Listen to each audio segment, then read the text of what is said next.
normalement, je ne devrais pas être sur ce podium pour parler de ce problème, parce qu'il a fait l'objet d'une requête. La requête a été traitée par le comité électoral. Il a fait l'objet d'un recours. Le recours a été traité par le comité électoral et il a été débouté. Mais puisque le maître et le professeur Loco reposent le problème en termes de légalité, nous voudrons rassurer tous les participants à cette convention que la légalité est du côté de ceux qui ont demandé à ce qu'elle soit appliquée. Pourquoi? En avril 2022, alors que nous n'étions même pas encore délégués, alors que nous étions en campagne, l'équipe sortante organise un atelier, réunit tous les délégués élus, réunit les conseillers nationaux, se fait assister d'un juriste et pondre un document appelé règlement intérieur devant valider les conditions de l'élection. De avril à août, ça fait mai, juin, juillet, août, ça fait 4 mois.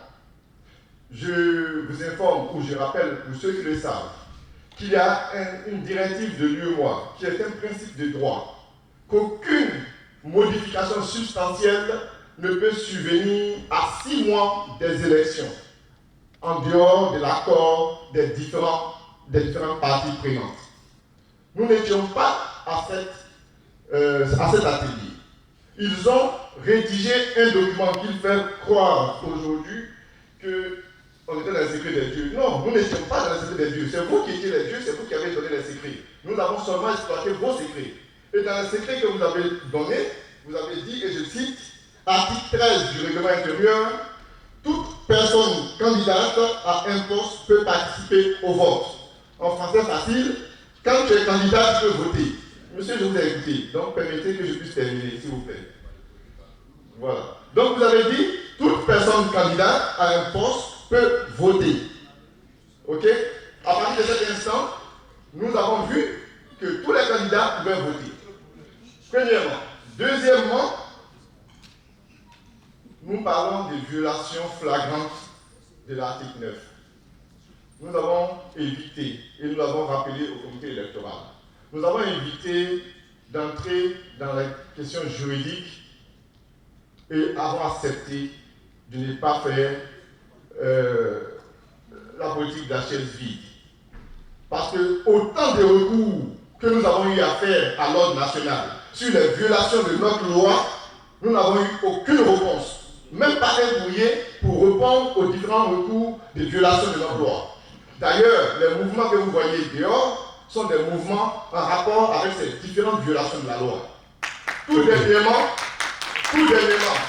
hier seulement, en violation de la loi, en violation de l'arrêt des campagnes, l'équipe adverse a reçu à dîner des délégués ici. Nous avons le rapport du commissaire de justice qui était à ce restaurant pendant qu'ils étaient en train de recevoir les autres. On peut mettre à leur disposition avec les photos. Ok. Il a cité des articles, je voulais le dire. L'article 6 du règlement intérieur dit cela. Et je vais terminer par ça pour ne pas prendre trop de temps.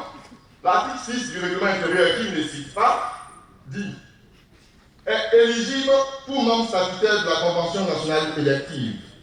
Si nous acceptons, chers délégués, chers conseillers, que ce que le professeur dit est fondé, alors nous ne devons pas faire cette élection.